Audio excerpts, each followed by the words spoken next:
Hello everybody. So today is going to be another video. It's actually going to be a new video, and we're going to do it on one-on-ones. So today I have Fragments here with me, and we're going to be doing a one-on-one lesson. And we're going to go over some points that I wanted to go over and teach him some stuff. So Fragments, say hi to everybody. Hello everyone. So yeah. The first thing that you wanted to talk about is when to spray, burst, and tap, right? Yeah. Okay. Go ahead and go spec real quick.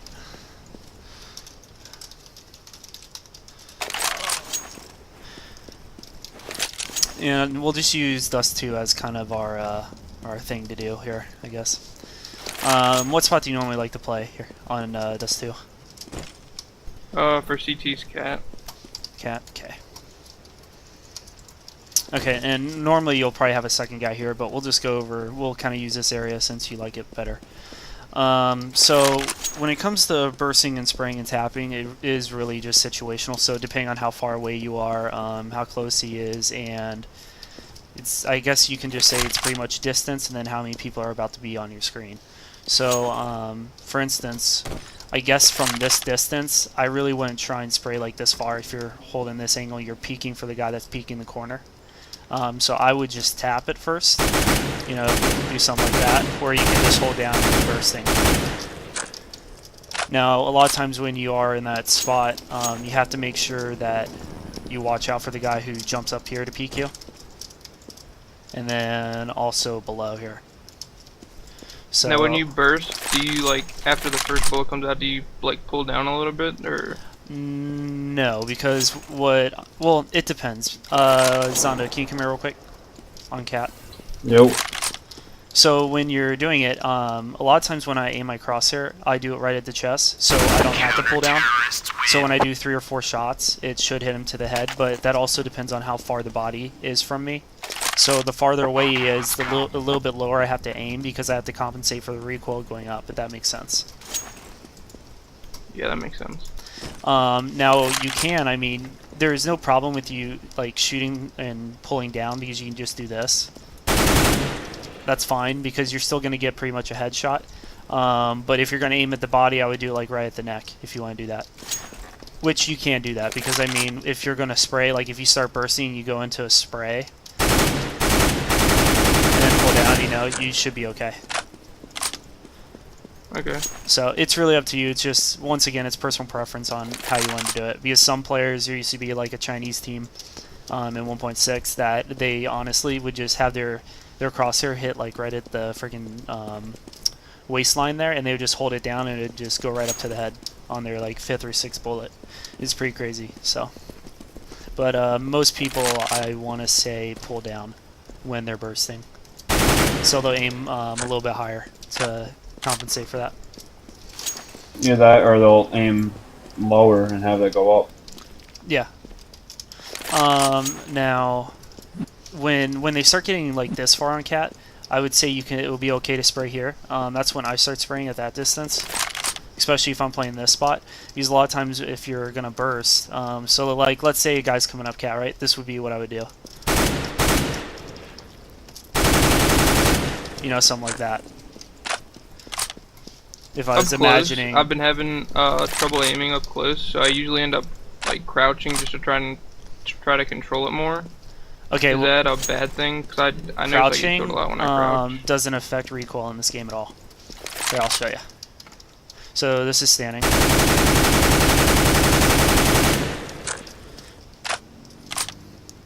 And crouching. You can see it's pretty much the same exact thing. Yeah, wow. So the reason why, hold on. The reason why people crouch is it's going to change the body height, and it's also going to change the way the model looks. So see Zondo crouching there? Now stand up.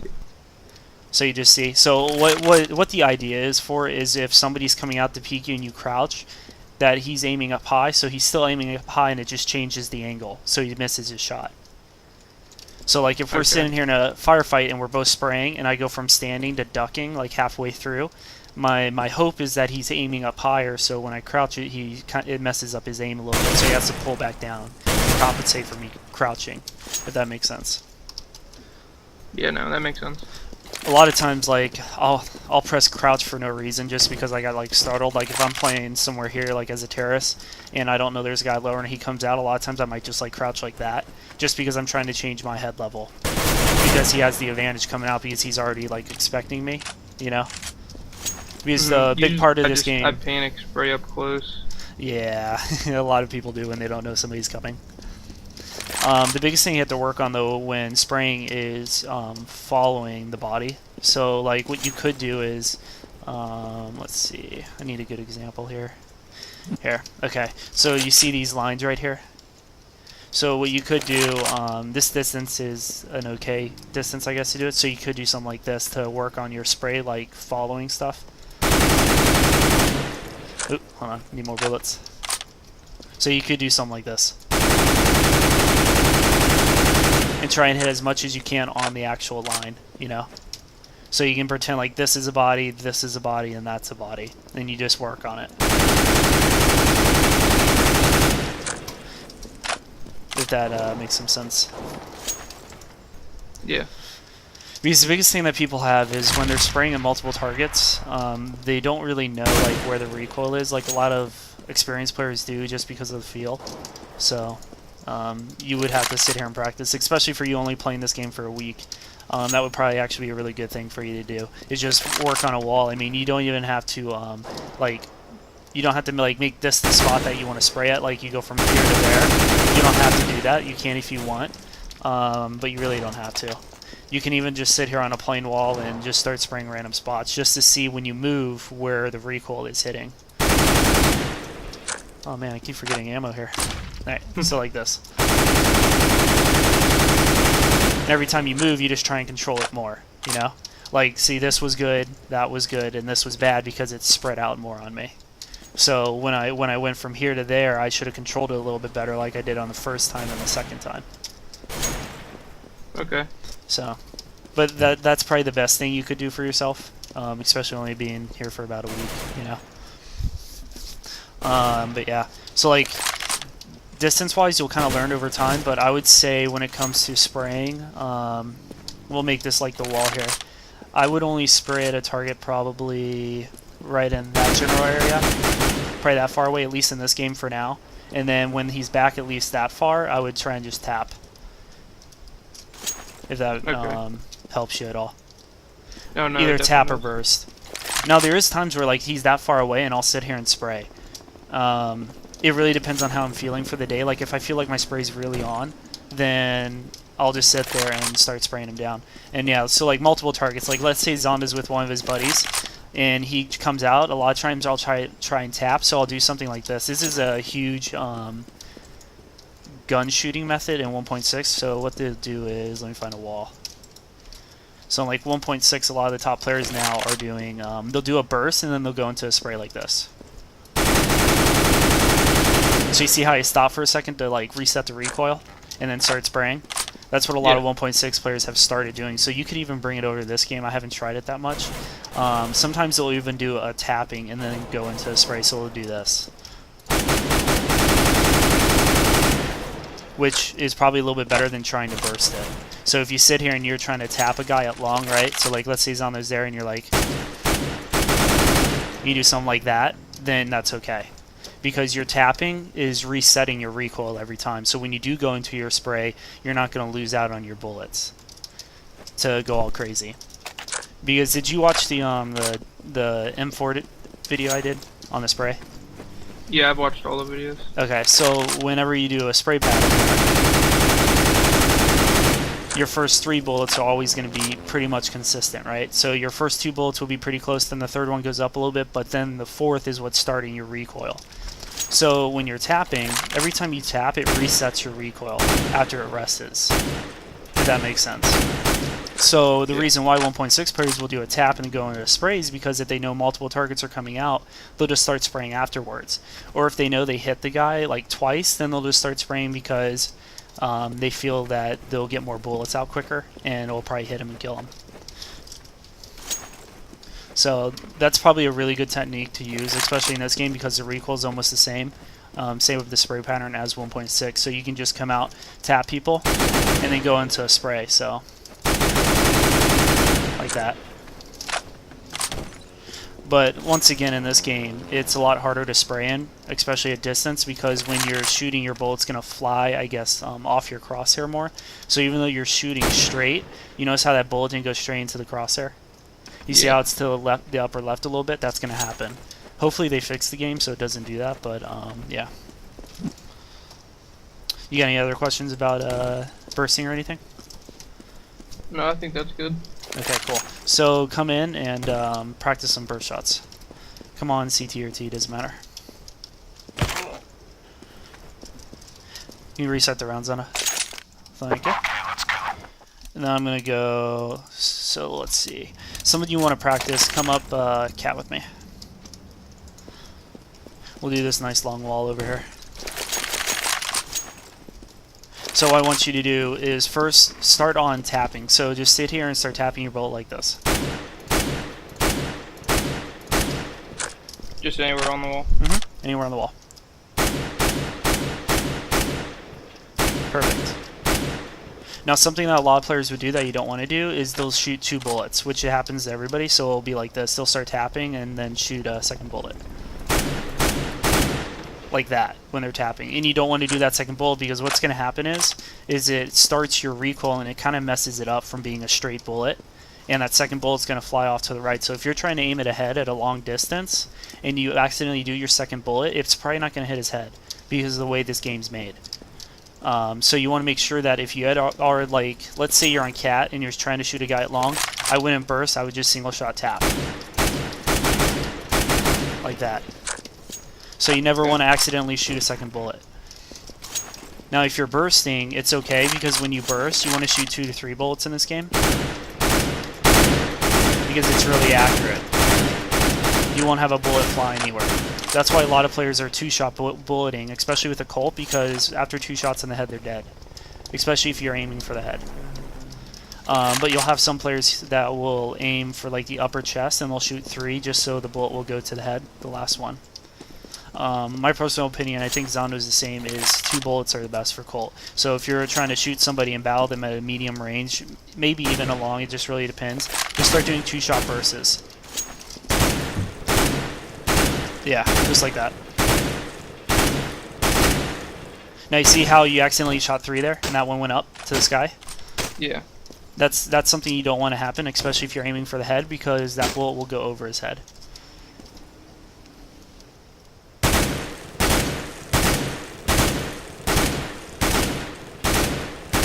Perfect. So that's pretty much what you have to do on your own, is just go on a server and start working on it. And just look at the spray and everything. Other than that, I think that's pretty much it on bursting, tapping, and all that fun stuff. Next, you want to talk about hardware. So I'm assuming like mouses and mouse pads, like what to use and stuff. Yeah. It's really personal opinion. As of right now, let's see, I've used probably like 6 or 7 different mouses over the times. Same with mouse pads. My favorite so far has been a QCK Plus for a mouse pad. I just like the feel of it with most of the mices. And then I'm using the Xi right now from SteelSeries. I like it. I think it's pretty good. I like the fact that I can change a lot of my settings on it. And I used to use, let's see, the MX510, the MX518, and the Intelli Mouse 3.0. Those were some of my other favorite ones. I don't really think a mouse is that big of a deal besides the fact of how it feels on your hands. So like you need to make sure you get a mouse that fits your hand right, and then that should be okay. Because most of the mices today are pretty good. I mean, they're all pretty much the same with just a different laser in it. And the biggest thing that I look for is just how does it feel on my hand. So, like the Xi, optical or laser? I don't think it really matters because laser I think picks up more. It's more sensitive than the optical. It's going to matter more with like the mouse pad you get, but I've never really been concerned about it. I just go with whatever mouse feels right for me and then whatever mouse pad feels best for me. Okay. And I think that's how most players are. Like a pretty good sized mouse pad, because right now I have a small one. Yes, especially if you have low sensitivity. Yeah, I'm not sure what it equates to, but it's like, it's pretty low. What's your mouse that you're using? Razer Death Adder. Okay, and what's the default on that for the DPI? Is it 16? 1800. Oh, 18. Then what's your in-game? I'm not really sure how it works in this, but it's like really far to the left. Open up your console and type in sensitivity. What's the number that it says? 1.19. Okay. That seems about right. You should be fine with that because of your high DPI. Like, I'm using 400 DPI with a 2.0 in-game. So, pretty much the way it works, if you want to find out, like, if, let's say you're, like, trying to change mouses or anything like that, all you have to do is you take your DPI and times it by your in-game sensitivity. And whatever that number comes out to is what your CPI is. So. Okay. And then that can kind of help you whenever you change your stuff to get the same CPI as you did on your last setup. And I think you said something about keyboard before. I just use a Logitech keyboard. I mean, I've always just used like default Logitech keyboards. Nothing like too expensive. I don't see the point in it. I know some people might argue that you might get better clicks or it's more sensitive when clicking on better keyboards, but I don't really know. I've always used crappy keyboards and I've never had a problem. Alright. I think it's more important on your mouse and your mouse pad. Yeah. Let's see. Then you want to know best way to improve aim, right? Yes. You want me to be honest? Yeah. Just playing. There's nothing really you can do to improve your aim besides playing. There's no like tricks. I know there's a lot of people sitting here saying like to practice on your muscle memory, but your muscle memory will come over playing. There's no way to really speed it up. And the best way to improve your aim in-game is knowing at least your guns, how the recoil works, making sure your bursting is good, making sure your tapping and spray is good, and making sure your movement is good. Because a lot of times people miss shots, especially oppers, because they move too early. And it messes up their shot. Even though it looks like their crosshair was on, their shot actually missed because they moved. And it's the same thing with people using Colts. One of our buddy actually used to, when he's aiming, like with Zondo over there, and one of our buddies, what he would do, he would pre-shoot before he actually aimed onto his target, so it would look like this. You ready? So you do this before he got there. And what that does is it messes up your recoil because you're shooting your first accurate shot before your aim is even on the target. So you don't want to do something like that either. And I know there's a lot of people out there that do that, and they just don't know it. They're not conscious of it because they're playing, and they're not really focusing on what they're doing. So my biggest thing is make sure that your crosshair is on the guy before you shoot, and make sure your movement is good, and make sure you know your actual guns, how the recoil works, how to burst, and how to tap with it. And just play a lot. I mean, if you play a lot, you'll get better at your aiming. I don't think sensitivity has too much to do with your aiming because your body should be able to get used to whatever sensitivity or mouse or whatever you're using. And it should be able to adapt. Because I've used so many different settings in this game, and it's never helped me improve my game at all. It's always just been consistently the same. I think it's all preference, especially like resolution. If you play better because you like higher resolution, because you like graphics, then do that. Don't go down to lower resolution for no reason. So, anything else with that? Any questions? No, you pretty much covered it all. Alright.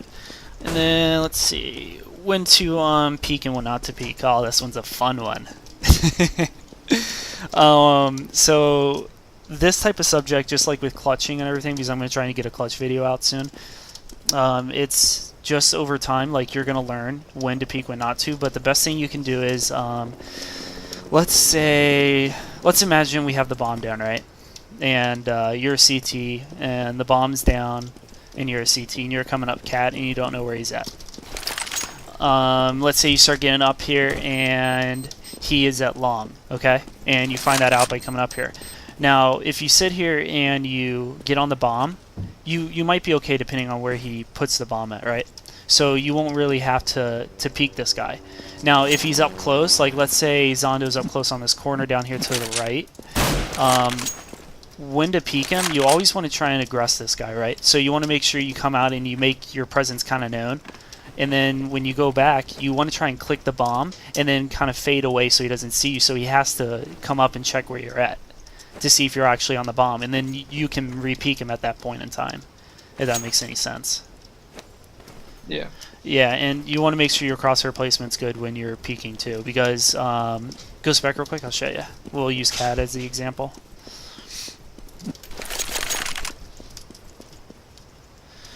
So when you're trying to peek somebody, so let's say you're here and you're peeking this corner, which I don't personally like this corner that much when peeking because you could have a really good opper who'll outpick you. But let's say you're peeking this corner and the guy comes in and you take a shot and you fall back real quick. To re-peek, if you're gonna re-peek, you need to do it quick and just do like a one-shot tap like that, because you might get a lucky headshot and it's really quick for him to try and hit that shot back onto you. Now, if it's an opper, you need to be a little bit more careful. When you try and peek, you just want your model to peek. So let's say you peek right here, right? And obviously you can see him. But your whole half of the body is sticking out at this point. So when you're playing versus an opper, you want to make sure you only peek like that much, because you just want your body to show, not your physical screen. Because once your screen shows, that means your body halfway out. So you do something like that, because he should be able to see your body. You just keep doing it until he shoots. Then once he shoots, you can try and re-peek again and get him. Or, you know, change your position and get over here so he doesn't expect you to be on this side. If that makes any sense. Yeah. Okay, so another example would be, let's say there's two guys coming cat on you. One's on this side and the other guy's over here. And you are trying to peek him because you know you're kind of stuck. You could run away, but you just want to try and get the kill here. My best opinion, and it's also going to depend on like if you have flashes and stuff. You want to try and bait this guy into you, because a lot of times players don't work together, and this guy could hear you fighting with him. So what he's going to try and do is come around the corner and do something gay like that on you. So what you could do is, in the back of your mind, is think about this guy on the right and do like some quick peeks here, and then you can even do something like this. You can come right here, just start tapping, act like you're messing with him, and then just wait for a second for that guy to come around the corner, because a lot of times he's going to come around once he hears you stop firing. So that's one way that you could do that when it comes to peeking. So just kind of peek this guy real quick, take a couple shots, fall back, shoot a little bit more to make him think that you're still aiming at the guy, and wait for him to come around the corner. Because you shouldn't re-peek in a situation where they kind of have the advantage right here, because if you peek, they can both peek you at the same time. But if you're the one kind of staying back a little bit, you're pretty much making them peek you one at a time. If that makes some sense there. Especially on an angle like this. Trying to outsmart them. Yeah, pretty much. That's all peeking is. It's just outsmarting, and knowing when to peek is just experience. Because over like the 8 years I played this game along with a lot of other people, you kind of learn over time when to peek people. So like I've been in this situation where, let's say I'm trying to retake B and it's a one-on-one and the guy's behind this box. I've probably done this situation 1,000 times with all the times that I played. So I know, depending on how he's peeking or what side he peeks or what I can do to try and fake him out. So like I could come over here, toss a flashbang off that wall to kind of half flash him and run in at the same time and take a wide angle to kill him. So, you know, I could do something like that. I could even, if I have a flash, I could throw it like down there and then turn my back and kind of walk in. Once it goes off, I'm already at an angle and I can kill him. Because what he's going to do is, if he sees a flash, he has to turn and he has to go away. So if you're right here and he sees a flash come over, he's going to turn like this real quick. So what you can do is like come in at the same time to peek him and turn your back, and once it goes off, you turn around and kill him. You know, so you can do stuff like that.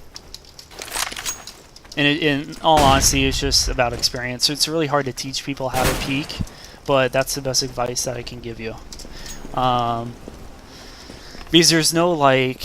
there's no situation where you can be like, well, you have to peek him at this certain time every time in this situation, you know? Yeah, and sound. There's too many other factors. Yeah, exactly, and sound is a big thing, like what Zondo just said. Like, for let's say I'm a terrorist and I have the bomb down and Zondo's coming into the site, okay? And I'm playing, let's see, I'm playing here, okay? So I have a couple different situations when it comes to peeking on this. I could either be aggressive peeking, so I could sit here and wait for him to come. So what this is going to do is now he knows where I'm at if I miss my shot, okay? Or he could even outshot me here. He could just one-shot me randomly and kill me, and that would really piss me off. Or I could sit here and hide. I could look at the window, you know, count a couple seconds and look back here, and then just keep doing this type of thing, which is what a lot of people do, and just see if he's trying to walk in. Or I can just wait for sound. So if I hear him running in, I could just play Ring Around the Rosie, you know. If he taps the bomb, I'm not going to peek. I'm going to count to like 2 or 3 seconds before I peek because it takes 5 seconds to defuse. So I would be like 1, 2, and do something like that, you know. And if I see he's not there, then I'm just going to keep playing Ring Around the Rosie to delay the bomb. To go back on hardware, I kind of forgot about it, but I'm guessing a good headset is a crucial point. What's that? A good headset is like a crucial point. Yeah. But I know a lot of invite players who use a $20 headset and they're just fine. So it's really just a matter of opinion. I try and get a decent headset just because I want my sound to sound the best. Okay. Like I have a SteelSeries 5H, which is decent, but there's better ones out on the market now. I just don't feel like spending the money to go buy it. Use the 5H has worked for me for like the past couple years that it's been out, so I don't really see the point to change. And I think a lot of people, like 1.6 players, like in that game, sound was a huge thing because the way you can hear stuff, you can hear stuff all the way across the map when it comes to guns. But like in this game, it's so hard to hear sound that you're not even relying on sound anymore. In a lot of situations, you're relying on your aim. So, but yeah, overall, a good headset does help you. But it's not going to make or break you from being a really great player. I think sound helps you in situational purposes, like when you have the bomb down and you have to listen for when he hits the bomb.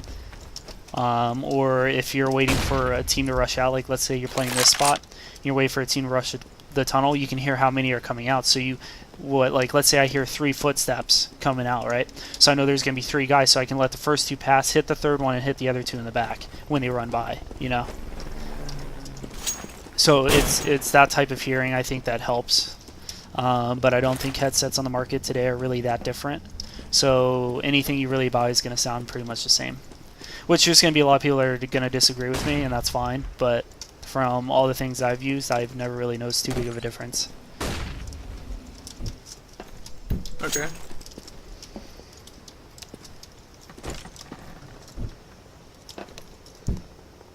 Yeah, noise cancellation. So yeah, that's a pretty good point too. So as long as your headset is canceling out like noises in the background, that's something that is really helpful. Like mine's pretty good at it. Like the 5H cancels it really good, but it's not the best. Yeah. So, what headset do you use, Zondo?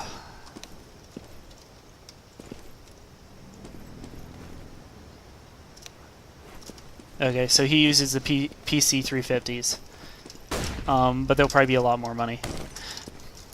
But if you want to spend that money, that's perfectly fine. And let's see. So does that pretty much like give you a good idea on like when to peak? I mean, I know it's kind of like it really is just situational based, and you'll kind of learn it over time. Watching demos of other players play is always a good thing. So that'll help you learn. Definitely helpful. Like when you're ECAing, because I see you ECAing a lot, watch other players and see what they do. I'll try and get a video out too on like how to watch players and what to learn from watching people, and how to take good information and bad information from them. But just watch a lot of players that you see getting some frags. There will be some players that get frags, but they're the dumbest players in the world. They just have better aim than the person they were going against. So yeah. Let's see. What do we have left? Is there anything else you want to talk about, or? Not anything I can think of right now. Okay. Well, I think then we're pretty much done. So biggest things about from today is make sure you learn your spray, your tap, and your burst. Because if you do that, it'll also improve your aim. Make sure you're doing your crosshair placements. I have the video up if you didn't see it, so watch that. And best way to improve your aim, just make sure you're playing a lot. And when it comes to peeking, it's going to be all situational. The biggest advice I can give to you is think of what the other player is doing and think of what you would do in his situation. So if you know that there's a guy at this box, for instance, and you're in tunnel, think about what you would do if you were in his spot. Because if you do that, then that will give you kind of an idea on what you should do in the spot that you're at. If that makes sense. Like for me, I'm kind of a more aggressive player, so I would peek a couple times, and if I'm not hitting my shot, I wouldn't peek again. I would call a teammate over. You know, so that's another thing that should help you with peeking. But yeah, I think that's pretty much it. If you guys have questions, speak now. Nope, I'm good. Alright, cool deal. Well, thanks for coming today. Thanks for all the help. No problem, man.